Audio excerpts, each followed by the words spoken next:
what's our food? We use Tomato Park Rex. oh, fun. Cave week. Cave week. Very fun. But you're in the right spot. All right, guys, where are we from? We're from Aiken, South Carolina. Very fun. South Jersey. I remember that. Where are we from? Thanksgiving, North Carolina. Got it. Very cool. All right, guys, we're going to make our way this way. Follow me. My name is Chris. Let's do this. So, guys, the rules in here are all really simple. Only one of the most important ones, please be careful. We're still a very active cavern. All that means is going to be water dripping down from the ceiling and also little rocks. Watch your head for that. Rule number 2 is we're not allowed to touch anything down there. That includes formations, rocks, and critters. Rules number 3 and 4 are really simple. Please don't leave anything down there. Please don't bring anything extra back up. Let's talk about these guys. The heat and the condensation. These are all the animals that live down inside this cavern, guys. With any luck today, we just might see some. I will let you know there are a couple that we are absolutely not going to see, which include, unfortunately, our 3 species of bats.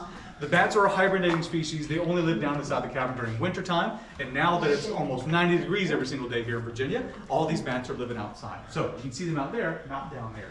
Same kind of thing with the rats. They don't hibernate, but they do sleep during the day. They only come out at night. So we're not going to see them, which is good news for us, because sometimes these rats, they can get about the size of a football. They're very big when they're down there, too. Wow.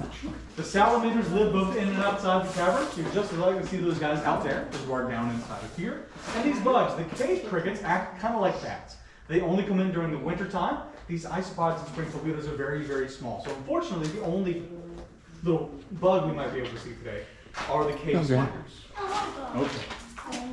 For those of us that are scared of cave spiders, let me just tell you that this picture is life-size. They're about the size of my hand. No, let's not look at We don't want to do the poison. I didn't know they were this.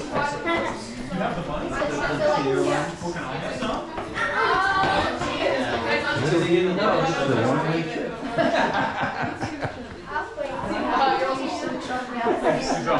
Oh, it's too easy. I got all 3 of them.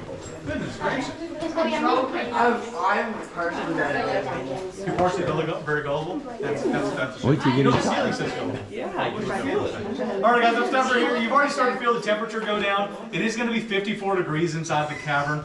Now, this little tunnel behind me is a 550-foot long man-made tunnel that was carved back in the 1970s. And it simply serves as an easier access point to this cavern.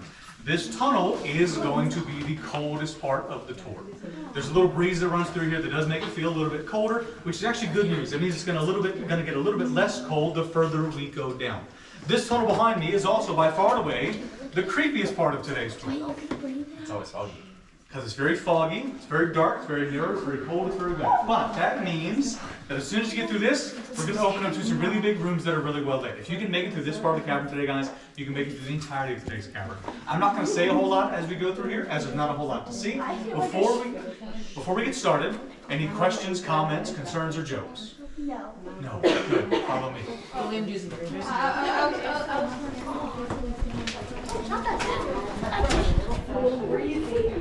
It's lit. Be careful, it's wet.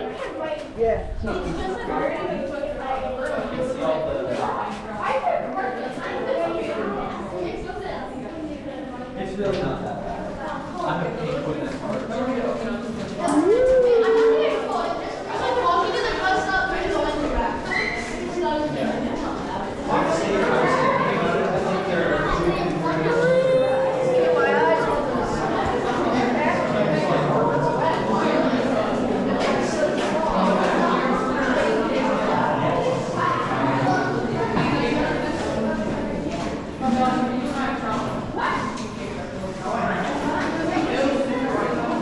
It's a lot of digging to get through this.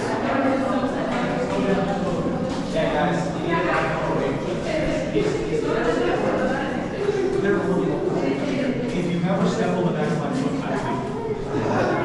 we're just going to make sure everyone else has a chance to come later. Follow me.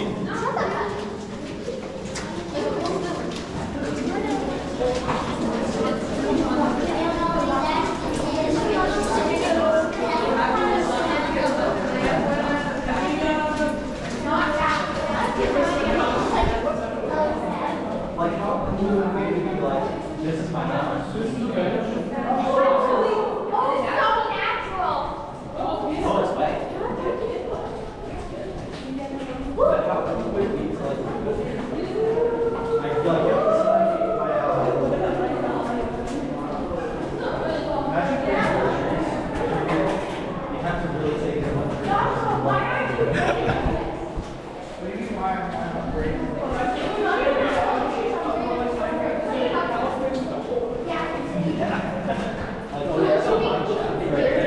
is like when you make one step.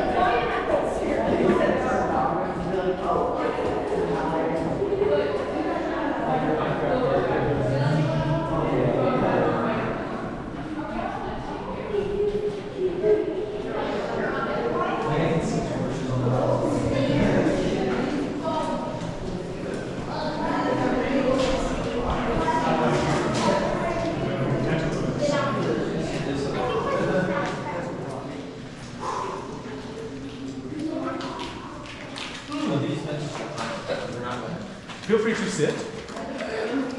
You don't have to, guys. It's so cool. Can I just see a gritty?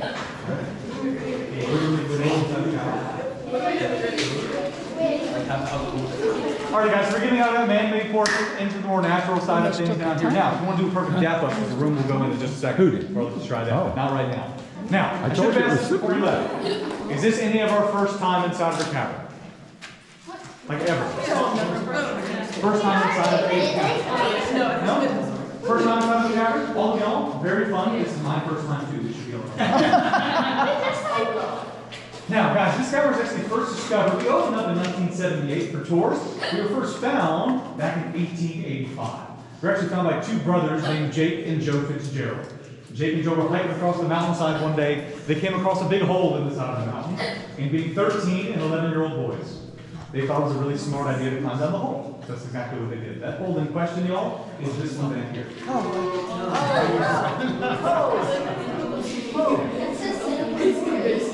This is the natural entrance to these caverns.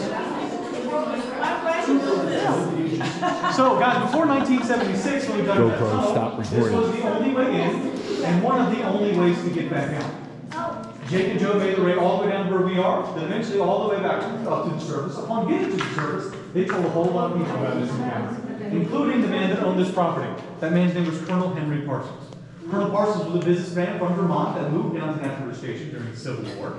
So, being a businessman, Colonel Parsons was looking to make a little bit of money off this encounter. So in 1889, Colonel Parsons hired recording. 8 men to come down and explore this place, but he sent those men mining first. They were down here looking for gold, silver, diamonds, anything like that. They mined for about 2 years.